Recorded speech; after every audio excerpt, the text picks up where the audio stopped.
EV Ramasamy சொன்னது. நாளைக்கு வேண்டும் என்று தேடும் தன்னம்பிக்கையற்ற தன்மையும், எவ்வளவு கிடைத்தாலும் போதாது என்கிற ஆசை அடிமைத்தன்மையும் மனிதனின் பிறப்புரிமையாகிய தன்மானத்திற்கு இயற்கை தடைகள். குடியரசு 9/1/1927. ஈவே ராமசாமி தன்னை மீண்டும் முட்டாள்தனமான முரண்பாட்டுக்காரர் என நிரூபித்திருக்கிறார். காரணம், சிக்கனத்திற்கு பேர் போன குருவி சேர்ப்பது போல் சொத்து சேர்த்த ஈவே ராமசாமி நாளைக்கு வேண்டும் என்று தேடும் குணத்தை தன்னம்பிக்கையற்ற தன்மை என்றது அவரது முரண்பாட்டை தான் காட்டுகிறது.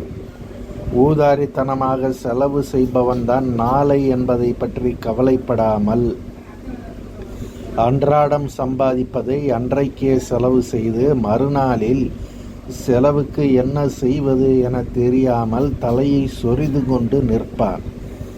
அவனை தான் ஈவே ராமசாமி ஆசையை வென்றவன் என புகழ்வாரா? சேமிக்கிற பழக்கத்தை குழந்தைகளுக்கு சிறு வயதிலிருந்தே கொடுங்கள் என சொல்வதை ஏன் தாரக மந்திரமாகவே வைத்திருக்கிறோம்? அந்த பழக்கம் தன்னம்பிக்கையற்ற தன்மையா? நாளைக்கும் வேண்டும் என்று சம்பாதித்ததில் ஒரு பகுதியை எடுத்து வைத்தவர்கள்தான் இந்த கொரோனா பேரிடர் காலத்தில் தப்பி பிழைத்தவர்கள். வேலை இழந்து, வருமானம் இழந்து தற்கொலை செய்து கொண்டவர்கள் எல்லாம் ஈவே ராமசாமி சொன்ன நாளைக்கு வேண்டும் என்று தேடும் தன்னம்பிக்கையற்ற தன்மையை வெல்ல முடியாதவர்கள்தான். ஈவே ராமசாமியிடம் இருவேறு முரண்பட்ட குணங்கள் எல்லா விஷயத்திலும் உண்டு. குடியை எதிர்ப்பார், குடியை ஆதரிக்கவும் செய்வார். விபச்சாரத்தை எதிர்ப்பார், பிறகு விபச்சாரத்தை ஆதரிப்பார். சிறுபான்மை சமூகத்தை ஆதரிப்பார், பிறகு அவர்களையே கடுஞ்சொற்களால் விமர்சிப்பார். நிலையான அறிவை பெற்றிடாத ஆசாமி ஈவே ராமசாமி என சொல்லலாம். அவர் முரண்படாத விஷயங்களே கிடையாது என்னும்போது பணம், ஆசை, பொருளீட்டல் போன்றவற்றில் மட்டும் முரண்பாடு இல்லாமல் இருந்தால் அவரது பகுத்தறிவுக்கு மாபெரும் மானக்கேடில்லையா, அவமானமில்லையா? அதனால் இதிலும் அசிங்கமாக முரண்படுகிறார் என சொல்லலாம். நாளைக்கு வேண்டும் என்று தேடுவது தன்னம்பிக்கையற்ற தன்மை என ஈவே ராமசாமி கூறுவதை தான் அறிவற்ற தன்மையை கொண்டது என சொல்லலாம். வருஷத்திற்கு 3 மாதங்கள் மழை காலமாய் உள்ளது. 12 மாதத்திற்கு தேவையான நீரை அந்த 3 மாதங்களில் கிடைக்கிற மழை நீரை வைத்து தான் சரி கட்ட வேண்டும். எதுக்குயா அணையை கட்டி வச்சு மழை நீரை சேமிக்கிறீங்க? வெயில் காலம் வரும்போது அப்போது பார்த்துக்கலாம். ஏரியை வெட்டி நீரை சேமிக்கிறீங்க, வருஷமெல்லாம் மழை பெய்யும்னு நம்புங்கடா முட்டாள்களா என ஒருவன் சொன்னால் அவனை முட்டாள் என தானே சொல்லுவோம். அதே முட்டாள்தனமான தன்மை தான் ஈவே ராமசாமியின் பேச்சில் உள்ளது. மனிதன் தம் வாழ்நாளில் பொருளீட்டும் காலம் என்பது மழைக்காலம் போலே கணிசமான கால அளவில்தான்.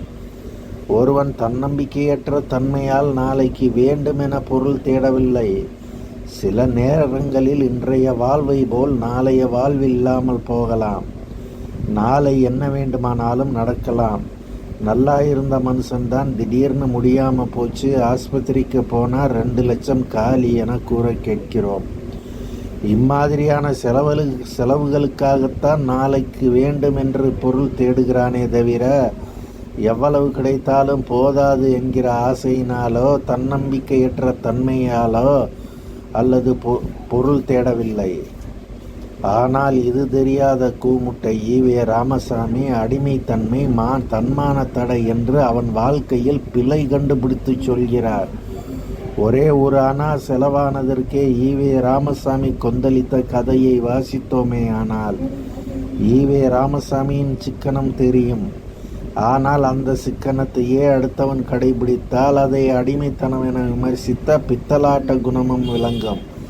சிந்திக்க வேண்டிய சிக்கன வழி என்கிற தலைப்பில் 20/1/2018 நாள் விடுதலையில் வந்த சிறு துணுக்கு செய்தியிலிருந்து சுமார் 35 ஆண்டுகளுக்கு முன்பு தந்தை பெரியார் அவர்கள் டாக்டர் நாவலர் நெடுஞ்செழியன் அவர்களிடம் ஒரு அணாவிற்கு 2 வாழைப்பழம் வாங்கி அன்றைய இரவு சாப்பிட அனுப்பினார்களாம்.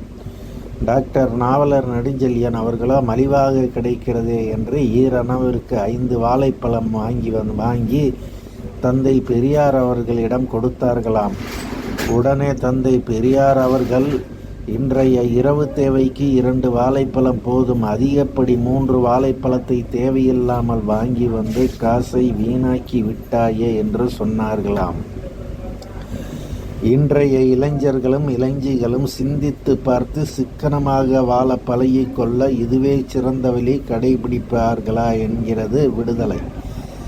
நெடுஞ்செழியன் தேவையில்லாமல் செலவு செய்து ஒரு அணா இருந்தால் நாளைக்கு பிற செலவுகளுக்கு வைத்து கொள்ளலாம் என நினைத்துதானே அவரை கடிந்து கொண்டார் ஈவே ராமசாமி.